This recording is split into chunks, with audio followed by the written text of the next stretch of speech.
عندك منتج أو خدمة وتواجه صعوبة في البيع؟ خلنا نضبط لك فيديو موشن ونسوي لك الحملة وبأسعار في متناول يدك.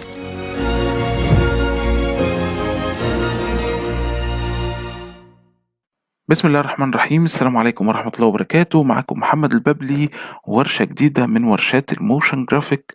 النهاردة هنبدأ ورشة للمستوى المتقدم، هنشرح فيها مقطع موشن جرافيك احترافي إن شاء الله. أنا اخترت لكم مقطع موشن جرافيك من شركة سديل ميديا. شركة سديل ميديا معروفة إن هي شركة عريقة في أعمال الموشن جرافيك، وكنت عملت قبل كده مقطع بيوضح 50 أو بينقد 50 مقطع موشن جرافيك للوطن العربي، وكان من نصيب سديل ميديا الجزء الأكبر من المقاطع، وكانت متربعة على قمة المقاطع يعني. علشان كده حاولت إن أنا أشوف مقطع نقدر إن احنا نشرحه ويكون خفيف وسريع. المقطع هو ده، خلينا نشوفه مع بعض. عندك منتج أو خدمة وتواجه صعوبة في البيع؟ خلنا نضبط لك فيديو موشن ونسوي لك الحملة وبأسعار في متناول يدك.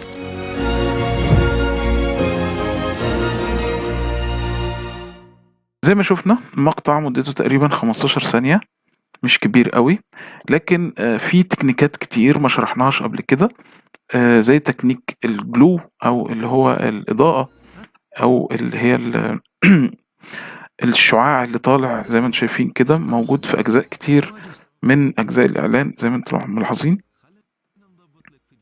زي كده. فطبعا ده بيدي تأثير حلو قوي، أو ستايل مميز للفيديو بتاعك. تمام. ومليان بحركات خفية انت ممكن ما تلاحظهاش لان المقطع سريع، لكن في حاجات كتير قوي يعني هتفيدكوا بالنسبة للناس كمان اللي لسه طالعين من دورة المبتدئين وداخلين معانا المستوى المتقدم. هتفيدهم كتير او ما شافوش مستوى متقدم قبل كده. تمام، خلينا نبدأ في الشرح مباشرة. انا معايا ملفات العمل بتاع المقطع، بعتوها لي مشكورين اصدقائنا في سديل ميديا. فهنبدأ بالمشهد الاول. عندنا ايه في المشهد الاول؟ هتلاقي الملف دلوقتي في الوصف، تقدر ان انت تحمله علشان تبدأ معايا شغل على طول.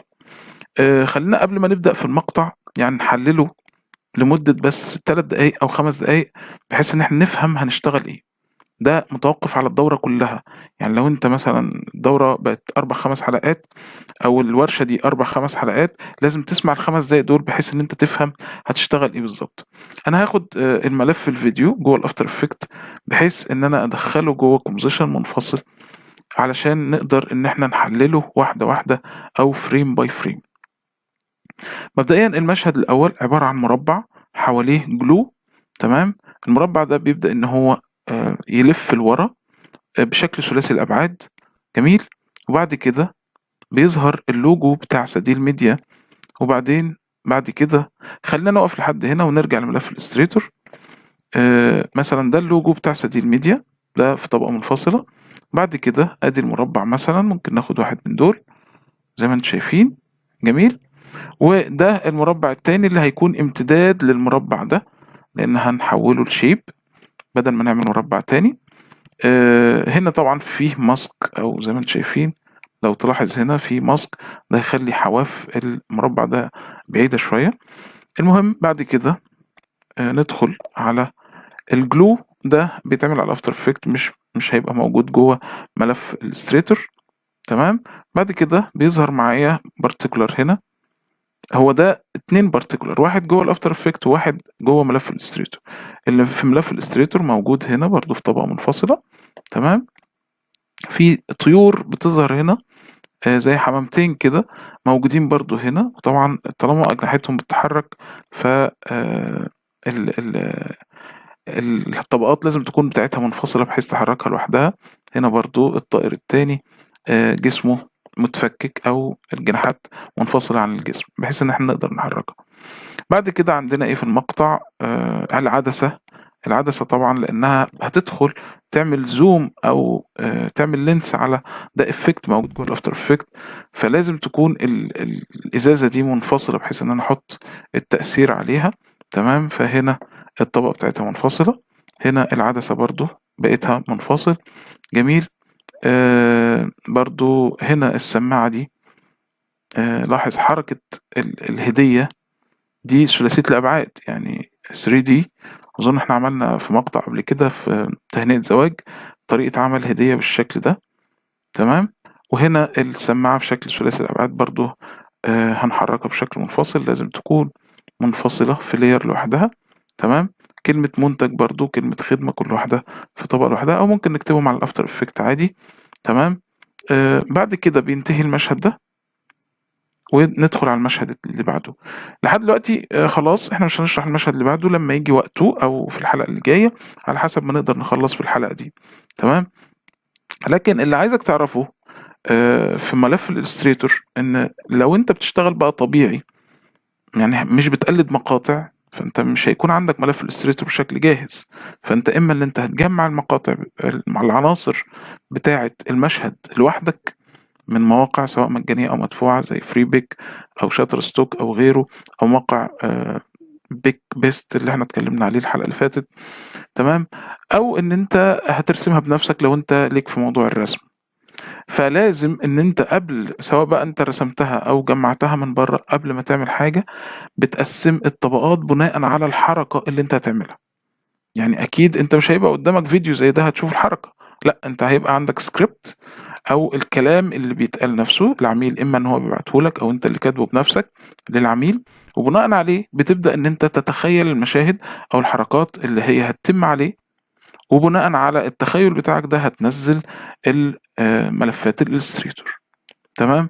فانا مش عايزك وانت بتشتغل معايا في الورشة دي احنا بنقلد وخلاص، او بنعمل حركات وخلاص، او بنعمل ورا الاستاذ محمد وخلاص. لا، انا عايزك بس احنا بنعمل المقطع ده عشان نعرف ازاي يتعمل، نتعرف على تكنيكات جديدة، اديك افكار جديدة. لكن دايما انت خليك متميز في شغلك. بعد ما تقلد المقطع ده وعرفت الحركات بتاعته، حاول ان انت تستخدم بعضها في شغلك. حاول ان انت تعمل ستايل الاضاءة ده او الجلو ده برضو في مقطع كامل لنفسك، وهكذا. فالموضوع مش موضوع بس تقليد يا جماعة، موضوع تفتيح افاق. انا بفتح لك افاق، بديك خبرات اكتر، بحيث ان هي تضيف لخبراتك في عالم الموشن، تقدر بعد كده ان انت تستخدم الشغل ده في مقاطعك انت. جميل. كده انتهت خلاص المقدمة بتاعتنا، خلينا نبدأ على الشغل على طول. اول حاجة انا هفتح نيو كومبوزيشن، هسميه مثلا مين، بحيث ان هو يبقى الرئيسي بتاعي اللي هجمع فيه كل المشاهد.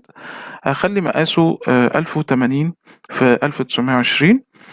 خلي الفريم ريت 24. المدة بتاعته احنا محتاجين 15 ثانية، بس خليها 30 بحيث ان احنا لو احتاجنا ممكن نقصها، مفيش اي مشكلة. دايما انا بخليها المدة ازيد من اللي انا بحتاجه. الخلفية اسود مفيش مشكلة، بضغط اوكي. جميل. طيب هبدأ استورد اول ملف اللي هو المشهد الاول. مبدئيا لو انت بتستورد ملفات وهي مكتوبة 1 2 3 فيها تسلسل كده، هتلاقي علامة عندك على السيكونس اوبشن دي، شيل العلامة وبعدين اضغط امبورت. تمام. خليها كومبوزيشن وبعدين تحت خليها لير سايز واضغط اوكي. طبعا لانها موجود فيها جلو، موجود فيها بارتيكولر، ويعتبر فيها تقسيمات كتير بتاخد وقت شوية في الامبورتنج. كده خلاص هو دخل الملف عندي جوه الافتر افكت. بفتح الكومبوزيشن بتاع الملف اللي هو رقم 1. اول ما بتفتح برضو بياخد وقت علشان يبدأ ان هو يظهر لك الرسومات. كل ما كانت معقدة اكتر كل ما كان بياخد وقت اكتر. كده المشهد بتاعي ظهر. خلي البريفيو هنا اوتو، بحيث الجهاز هو اللي يختار لك الدقة المناسبة لسرعة جهازك. لو جهازك سريع هيخليها لك فل، لو بطيء زي بتاعي هيخليها لك كوارتر. تمام. فده افضل يعني. طيب خلينا نشوف هنبدأ نحرك ايه. اول حاجة في الفيديو بتاعي هو حرك ايه هنا، هو حرك مربع جاي من نص الشاشة. يعني هو كبير دلوقتي في نص الشاشة، وبادئ ان هو يلف لورا بشكل ثلاثي الابعاد زي كده. يبقى اول حاجة انا هخفي كل حاجة في المشهد، واجي على المربع اللي هو ده، نشوف انهي طبعا. طبعا ضغطت عليه دلوقتي فتعلم عليه علامة. ده المربع الاساسي. خلينا نطلعه فوق كده ونخفيه. ماشي. ونشوف اللي تحته، ده المربع بتاع الامتداد الداخلي. برضو خلينا نشيل من قدام العين وارفعه لفوق علشان ابقى عارفه. جميل. هل انا محتاج حاجة تاني؟ لا، كده مش محتاج حاجة تاني. ممكن بقى اغير لونهم، مثلا اخليه يلو اصفر بحيث ان اميزهم، واخفي كل العيون من قدام كل الطبقات. انا ممكن اعمل سولو لكن انا ما بحبش السولو، لانه يعني ببقى محتاج مثلا لو انا عامل 3 4 سولو ببقى محتاج اظهر طبقة واحدة بس، فبالتالي ما ينفعش 2 سولو، علشان كده انا بخفي العين، بعدين بقى بعد كده ابدا اعمل سولو في اللي انا بشتغل فيهم بس. تمام. ممكن اظهر كمان طبقة الخلفية بحيث ان انا اشتغل فيها مظبوط. جميل. بما اني عايز اجيب المربع ده اللي هو الاساسي اللي قدام ده في النص واكبره، فالافضل ان انا اربط بيه المربع اللي تحته من البداية بالشكل ده، عشان لو حركته يتحرك معايا. جميل. لو لاحظنا هنا في الفيديو هتلاقي المربع في النص بشكل كبير، احنا هنجيبه الطبقة الأساسية بقى مش الطبقة التابعة. تمام. هفتح السكيل، أضغط على حرف الإس وبعدين أكبر بالشكل ده، ممكن أسحبها كمان للنص. لو عايز تظبط زي ما قلنا في هنا ماسك أو حاجات جوه، فعشان كده هو مديني الحواف مش مظبوطة على النص بالظبط، عشان كده الأنكر بوينت مش مظبوطة. تمام. فأنت ممكن تروح على فيو، تخفي الشو لاير كنترول دي، وبعدين تظهر هنا التايتل اند اكشن سيف. تمام. وتبدأ تظبط انت الطبقة بحيث ان هي تبقى قريبة حتى من النص نوعا ما بالشكل ده مثلا. جميل. وبعدين ترجع تظهر او تضغط كنترول وشيفت واتش وتجيب اداة الانكر بوينت وتبدأ تظبطها في المنتصف لحد كده. تمام. دلوقتي هخفي التايتل اند اكشن سيف، اظهر برضو دي. جميل. دلوقتي هبدأ ان انا اعمل الامتداد الداخلي الاول. ازاي بيتم عمله؟ اول حاجة لازم يكون الكومبوزيشن اللي انت شغال عليه سينما 4 دي. ده بيتعمل ازاي؟ هقول لكم. اول حاجة انا هاجي اخفي المربع اللي قدام، بعدين المربع اللي ورا ده اللي هو قدامه العين هحوله لشيب. create shapes from layer. يعني دلوقتي انا مش محتاج طبقة الفيكتور بتاعته. تمام. فانا هحذفها delete. بقى عندي هنا المربع، ممكن اعيد تسميته، اضغط على الانتر اللي في النص واسميه مثلا اي اكس، اللي هو نفترض هيبقى extrusion او الامتداد يعني. جميل. في سكريبت اسمه موشن تول اعتمدنا عليه قبل كده كتير. السكريبت ده لو فيه جوه اي حاجه بتحولها لشيب، لو فيه حاجه اسمها ارت بورد بيحذفها لك، فانت بتقف عليها كده وتقول له ريموف ارت بورد، هتلاقي بدأت الحدود تظهر هنا علشان تقدر ان انت تتحكم منها. جميل. تمام. هاجي افتح ده.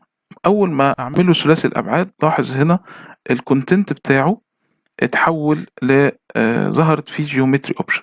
لو مش متفعله عندك افتح هنا العلامه دي، خليها بدل كلاسيك 3 دي خليها سينما 4 دي.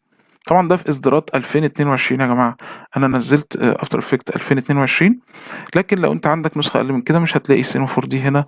ممكن تروح على كومبوزيشن سيتنجز وبعدين 3 دي ريندر تخليها من هنا سينما 4 دي. جميل. هيظهر معاك جوه الجيومتري اوبشن حاجه اسمها اكستروجن ديبس. تمام. فعلشان تشوف انا بعمل ايه خليني اوريك بالظبط. انا هاجي هنا على الاكتف كاميرا دي اخليها كاستم فيو، هبدا ان انا ازود الاكستروجن ديبس دي. لاحظ هنا بدا الامتداد بتاعها الداخلي يزيد. تمام. لو عايز تشوفها بلون اوضح ادخل جوه الكونتنت هنا واقف على جروب 1 وبعدين من اد اختار سايد وبعدين كلر، يبقى سايد كلر ده اللي هو اللون الداخلي. ممكن بقى دلوقتي تخليه بلون اغمق، يعني مثلا، او ناخد نفس اللون ده وبعدين نغمقه بالشكل ده مثلا. جميل. وبعدين اضغط اوكي. دلوقتي بدأت ان هي تظهر معايا اكتر. ارجع تاني بدل كاستم فيو ارجع تاني على الاكتف كاميرا. تمام. دلوقتي عايز احط بقى الطبقة الاساسية اللي هي فيها الرسومات دي قدام الطبقة اللي فيها الامتداد اللي هي الطبقة دي. تمام. اول ما اظهر قدامها العين هتظهر، لكن انت كده هي اي نعم مربوطة فيها، لكن دي ثلاثية الابعاد ودي ثنائية الابعاد، فلازم تخليها ثلاثية الابعاد بالشكل ده. هتلاحظ ان هي اختفت ليه؟ لان الاتنين على نفس المستوى، الاتنين في نفس المكان، الاتنين في نفس البوزيشن. فانا بفتح بوزيشن بتاع الطبقة، اضغط على حرف البي. تمام. واجي هنا برضو على الكاستم فيو عشان تشوف انا قصدي ايه. تمام. انا ممكن اشتغل على طول بس بوضح لك قصدي يعني. لو انا خليتها بالسالب هنا لاحظ ان الطبقة بدأت ان هي تظهر طبعا هنا لان انا رابط الطبقتين ببعض ما ينفعش، لان دي هتسحب دي، فانا بشيل الربط مؤقتا وابدا ان انا اسحب الطبقه لوحدها بره. لو جيت من الجنب كده بصيت هنا مثلا، افضل طبعا ان احنا نجيب على طول الليفت او اي سايد. هنا خلينا الرايت افضل علشان نبقى باصين من اليمين زي ما كنا باصين من هنا كده، بس كل الفرق ان احنا دلوقتي هنبص من على اليمين. لاحظ ان هي بعدت عنها بمقدار قد ايه. انا عملتها -21، لا انا هخليها -1 بس، بحيث بس ان هي تبقى فرق بسيط قوي ما بينها. ممكن تخليها -نص كمان، بحيث ان هي تقرب منها اكتر، ما يكونش في فرق ما بين الاتنين. دلوقتي لو رجعت تاني للكاستم فيو هتلاقي ان الشكل ظبط معايا، بس الاكستروجن ده كبير جدا جدا جدا، فانا هرجع تاني للاكس وبعدين اروح على الاكستروجن ديبس اقللها شوية، ممكن اخليها 40 مثلا بالشكل ده. جميل. دلوقتي بقى لو رجعت على الاكتف كاميرا هلاقي الشكل بتاعي معايا. الطبقة الأساسية بتاعت التحريك فين؟ هي دي. هربط الامتداد في الطبقة الأساسية اللي هي بره دي. تمام. نبدأ دلوقتي نحرك. هو عمل ايه؟ هو أول حاجة حركها، خلينا نكبر التايم لاين عشان الفريمات تبان معايا.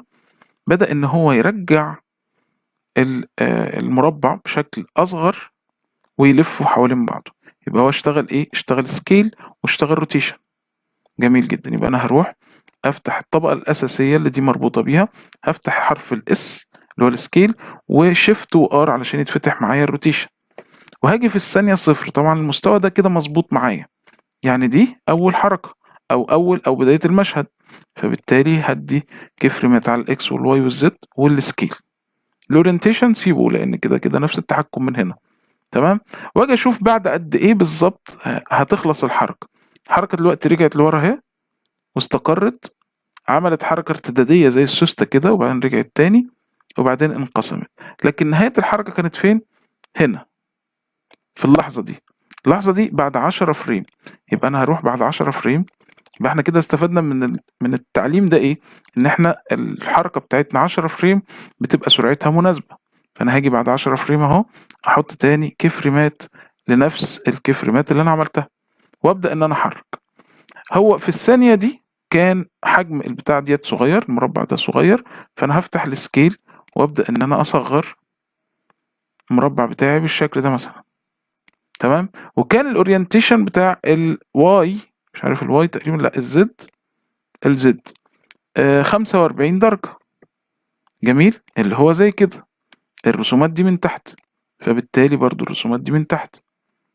خلينا من اللوجو، هنعرف دلوقتي ازاي نضاف. تمام. بس في مشكلة دلوقتي لما اشوف الحركة هلاقي دي رجعت بس كده لورا.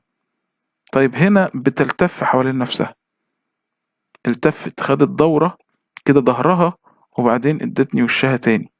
تمام. طيب اعملها ازاي؟ في لفة كاملة حصلت في محور ايه بالظبط؟ نجرب نشوف.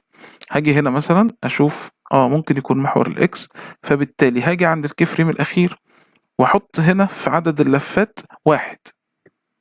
ما ظهرليش اي حاجة لان هي تعتبر لفة كاملة فرجعت زي الاول. لكن لو رجعت على الثانية 0 وشفت هلاقيها بدأ ان هي تلف لفة كاملة.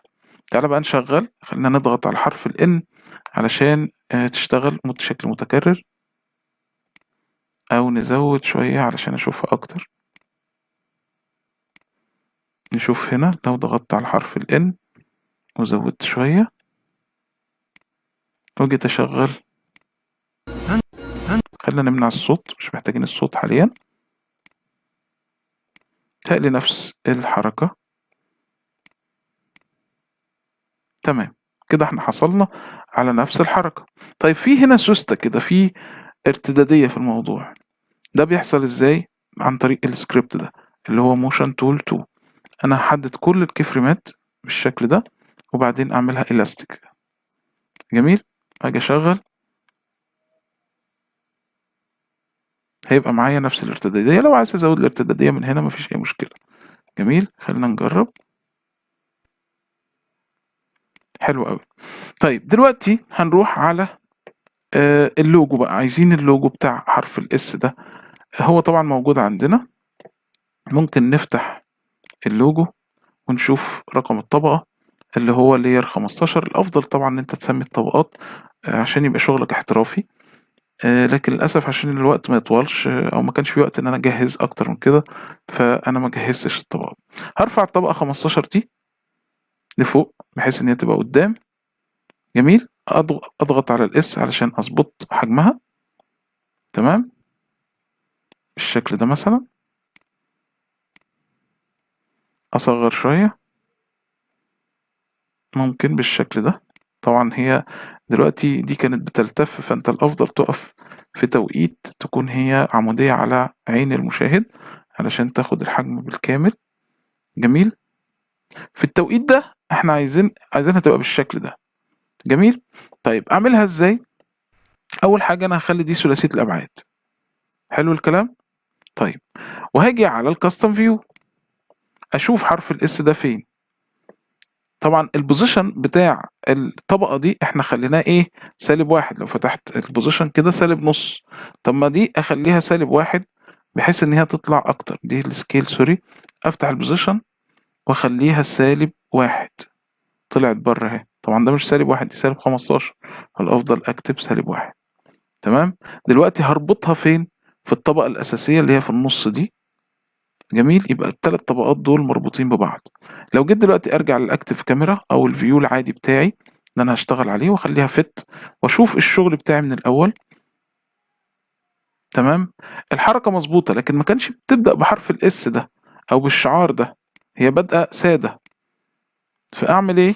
اروح اقطع الطبقة دي اللي هي طبقة الاس دي من لما اللوجو بقى اداني ظهره زي كده. هاجي على الطبقة دي الت وجيم او الت وح، لا الت وجيم، سوري. تمام. بحيث ان اقطع الطبقة دي. جميل. وتظهر معايا بعد كده. يبقى انا حصلت على الحركة الاولانية في الشعار، نفس الحركة اللي موجودة في المقطع بتاعنا. يبقى دي طريقة عملها ازاي اتعملت، اللي هي دي. طيب بعد كده ايه اللي بيحصل؟ اول ما بتنزل الطبقة لتحت كده بيطلع شعاع من تحت، بيطلع كأنه انفجار، كأن دي نزلت على مكان عملت فيه انفجار. ازاي تم عمل المربع ده؟ انا هروح على الكومبوزيشن بتاعي عادي جدا اهو، اقفل كل الطبقات واجي على المربع ارسم مربع بس من المنتصف. اهم حاجه يا جماعه يكون شغلك متوازن. طالما انت بادئ بالتايتل اند اكشن سيف دي وبادئ من المنتصف، يبقى خلي شغلك كله من المنتصف. ارسم مربع من المنتصف بالشكل ده واضغط على الكنترول والشيفت بعد ما ارسم، بعد ما ابدا في الرسم. متضغطش عليهم غير بعد ما تبدا في الرسم. طبعا المربع ممكن ما يظهرلكش بالشكل ده، يعني ممكن يظهر لك فيل بالطريقه دي وما يظهرلكش ستروك مثلا، او ما فيش ستروك خالص، ممكن يظهر معاك بالشكل ده. تمام. روح باداه التحريك، حدد المربع، هتلاقي الفيل والستروك موجودين اهو. اضغط على كلمه فيل، خليها نون، وبعدين الستروك خليها مثلا باللون الاصفر الزاهي شويه، ده درجه الاصفر بس فاتح شويه. تمام. وبعدين زود الستروك لحد مثلا 27 25، هيديك نفس الشكل اللي قدامك ده. تمام. هاجي بعد كده على الشيب اللي انا رسمته ده، هضغط على الروتيشن او الار، هضغط على حرف الار وبعدين اخلي الزاويه 45 بحيث ان هي تبقى نفس المربع ده. تمام. هرجع تاني للفيديو بتاعي. لاحظ هنا ان الحواف ناعمه، فانا هفتح المحتويات بتاعه الطبقه واروح على الكونتنت، ريكتانجل باس، وبعدين راوندنس ممكن ازودها شويه بحيث ان هي تبقى حواف ناعمه بالشكل ده. ممكن 20، مفيش مشكله 15. جميل. طيب هبدأ تحريك من امتى؟ هبدأ تحريك بداية من موضع انتهاء حركة اللوجو او حركة المربع. يعني هو نزل هنا، تمام، وانتهى حركته هنا، فانا هقف عند الحركة دي واروح بقى على طبقة المربع ده. هحط كي فريم للسايز. السايز جوه ايه؟ جوه الريكتانجل مش جوه الترانسفورم. ترانسفورم اوعى تحرك سكيل مش هيحافظ على الستروك بتاعك، لكن السايز بيحافظ على الستروك بتاعك. فانا اديت كي فريم للسايز. في حاجه تانية جوه ستروك هتلاقيها اسمها ستروك ويدز، او اللي هي تخن المسار ده. تمام. ليه؟ لان هو بادئ تخين اهو وبعد كده بينتهي رفيع، فكده معنى كده ان احنا هنحتاج الستروك ويدز. عملت 2 كي فريم. تمام. حدد الطبقه، اضغط على حرف اليو، سمي الطبقة جلو. تمام. بحيث ان هو نعرف ان دي طبقة الشعاع اللي بتظهر او اللمعة اللي بتظهر. جميل. تعالى بعد كام ثانية كده. تمام. برضو حط كي فريمات تانية. الكي فريمات الأخيرة دي كبر فيها السايز. خلينا بقى نرجع على فيت ونلغي التايتل اند اكشن سيف. نزود شوية كده بحيث ان هي تطلع الحواف الشغل بتاعي. في الثانية دي ينتهي الستروك، نخليه 0. تمام. طيب في الثانية الأولانية أو في الحركة الأولانية السايز هيبقى صغير جدا. تمام. ممكن نخليه 0 برضو، لكن الستروك بادئ كبير، ممكن أخليه 50 مثلا. تمام. فبالتالي اللي هيحصل إيه؟ اللي هيحصل إن هو هيكبر بالشكل ده، هيبدأ تخين بالشكل ده. تمام. برضو أتخن من كده، يعني ممكن أكتر من 50 كمان، ممكن 70 تقريبا أو 60 65، مفيش مشكلة، بحيث إن هو أول ما يبدأ يكون تخين. طيب اللمعة اللي حواليه دي ظهرت إزاي؟ ده تأثير اسمه جلو.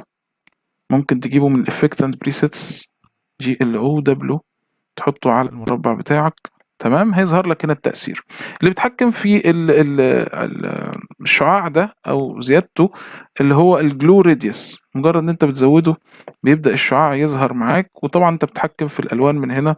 عايز مثلا اللمعة دي لونها إيه، بتبدأ إن أنت تتحكم. ولو أنت عايز تغير اللون ممكن تغير هنا الثريشولد. الثريشولد ده بيخلي الألوان إما يعني أزرق أو إما أصفر. فوق 50 أصفر، تحت 50 أزرق. تمام. الراديوس ده اللي هو النصف القطر بتاع اللمعة نفسها. تمام.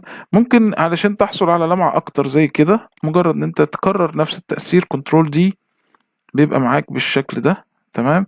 طبعا الأفضل إن أنت تنزله خلف الطبقة علشان ما يغطيش على الطبقة بالشكل ده ورا ال EX. تمام. فبقى عندنا نفس التأثير. ممكن بقى تغير اللون بتاع الطبقة مثلا. ممكن تزود هنا حاجة اسمها فاست بوكس بلور. ليه بقى؟ هقول لكم ليه. احنا هنزودها برضو في التأثيرات. بيبقى قيمتها 0، ممكن نخليها مثلا 15. تمام. ليه؟ علشان المربع نفسه ما يكونش حوافه باينة. ممكن نقلل البلور شوية، بدل ما هي 15 خليها 5 بالشكل ده، فتبقى كأنها لمعة. تمام. دلوقتي لما نيجي نشوف الحركة من أولها،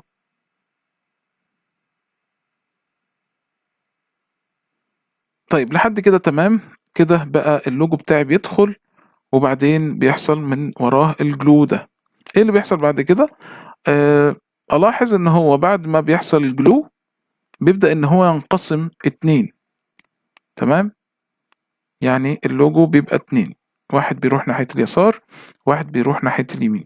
اليمين بتالي اصغر شوية لانه ورا، علشان ما يغطيش على ناحية اليسار. تمام. فعشان كده هنبدأ الاول نودي اللوجو ناحية اليسار. طيب هبدأ منين الحركة؟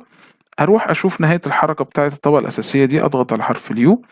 مثلا هنا الكي فريمات، لازم تعمل كي فريمات تثبيت بعد الكي فريمات الاساسية. فمثلا انا عندي هنا البوزيشن اللي هو ثابت، اللي هو انا ما اشتغلتش عليه خالص، يعني هو يعتبر فاضي. لو هو مش مفتوح عندك اضغط شيفت وبي علشان تظهر البوزيشن، وادي كي فريم في نفس التوقيت لان هبدأ احرك بوزيشن. تمام. وبعد كده خد كل الكي فريمات دي كوبي، كنترول سي، وبعدين هنا كنترول في، يبقى هتفضل الحركة هنا ثابتة، مش هيتحرك. يعني دي حركة وبعدين ينتقل لحركة تانية مباشرة، لا، هنثبت الأول. بعد كده في الحركة دي هنا مثلا هبدأ أنقل بقى البوزيشن، أضغط في أي مكان فاضي وبعدين أسحب البوزيشن ده ناحية اليسار بس مش قوي. تمام. وبعدين هخلي الزاوية ال45 دي 0. تمام. ليه؟ لأن هنا هو اتعدل، بدل ما كان زاوية 45 بقى معتدل زي ما انتم شايفين. تمام. بس هنا لف حوالين نفسه لفة. لو جربت هنا تلفه بالمحاور دي مش هتنفع معاك، هو المحور الواي. تمام. فانا هدي محور الواي هنا، لاحظ هو اللي بيلف اهو. خلينا نعمل كنترول زد وادي له لفة كاملة بالشكل ده. تمام. لو جيت اشغل دلوقتي هلاقي بعد ما هو استقر، هلاقي اللوجو بدأ ان هو يروح ناحية اليسار بالشكل ده. هنا ما بيكونش فيه سديل ميديا، يعني سديل بتختفي او اللوجو بتاع سديل بيختفي، فبروح هنا اجي في النص كده وهو مديني ظهره، اقوم قاطع الطبقة الت ودال بتاعة سديل، تمام بالشكل ده، فبالتالي هتبقى ظاهرة وهو بيلف هترجع تاني مش ظاهرة معايا. يبقى كده الحركة بتاعتي عبارة عن زي ما انتم شايفين بالشكل ده. طبعا ممكن تزود توقيت الثبات،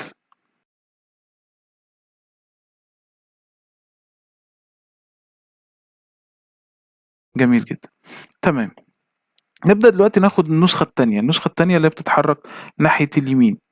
دي اتاخدت ازاي؟ لو لاحظت هنا هتلاقي المربع ده اصلا عبارة عن 3 طبقات، الطبقات اللي هي اللي في الامام والامتداد بتاعها وكلمة سديل ميديا، لان سديل فضلت موجودة حتى هو بيلتف كده، يعني هنا المفروض امدها كده لحد ما تديني ظهرها، يعني فضلت موجودة حتى في الالتفاف. فبرضو المربع التاني فضلت كلمة سديل موجودة اثناء الالتفاف. فهاخد ال3 طبقات اللي هي الشعر بتاع السديل، الطبقة الأساسية الاكستروجن بتاعها كنترول دي، تمام، وبعدين هنزلهم لتحت. جميل. هفتح الطبقة الأساسية بتاعته حرف اليو، وهاجي هنا عند بداية الانقسام. الانقسام حصل امتى؟ حصل بعد ثبات الحركة، تمام. يعني كل الطبقات دي ما ينفعش ان هي تبقى متكررة مرتين في الدخول، تمام. فانا هقطع بعد الثبات على طول اللي هو هنا، ده كفريمات التثبيت. فانا هجيب ال3 طبقات، خلينا بقى نلون ال3 طبقات دول كده مع الكنترول بلون الاصفر، وال3 طبقات التانيين باللون مثلا وليكن الاحمر، تمام. فهاجي عند الطبقة دي اضغط حرف اليو واحدد ال3 طبقات واتاكد ان انا واقف عند ثبات الحركة، وبعدين الت جيم، يبقى انا قطعت ال3 طبقات دول. حتى الكيفريمات اللي قبلها امسحها ديليت، بقت معايا بالشكل ده. دلوقتي البوزيشن اللي بيروح ناحية اليسار اقلبه اخليه ناحية اليمين، تمام. خلينا اشغل برضو تايتل اند اكشن سيف عشان دي تبقى ناحية الشمال، ودي النسخة الجديدة تبقى ناحية اليمين، تمام. دلوقتي سديل ميديا، بس هنا مش عايزها تلف بنفس الاتجاه، يعني لاحظ هنا واحدة بتلف يمين واحدة بتلف عكس. فأنا برضو هروح عند المسؤول عن الالتفاف، بدل ما هو سالب أخليه بدل ما هو 1 أخليه -1، تمام. فبيظهر عندي بالشكل ده. خلينا نشوفه بشكل كامل أو بري ريندر. هنا ظهر عندي مشكلة بقى، التداخل. علشان كده كنت بقول لكم إن في واحد ورا، واحد صغير وبعدين بيرجع مكانه يبقى كبير. علشان كده لازم أجيب البوزيشن الأولاني ده، طبعا دي الطبقة دي مربوط فيها الطبقتين التانيين، بدل ما هي بقى -5 لا أنا أخليها موجب بقى، الموجب بيرجعها لورا أكتر، موجب مثلا 180، تمام. أجي بقى أشوف الطبقة على بعضها كده، لاحظ بقت معايا بالشكل ده.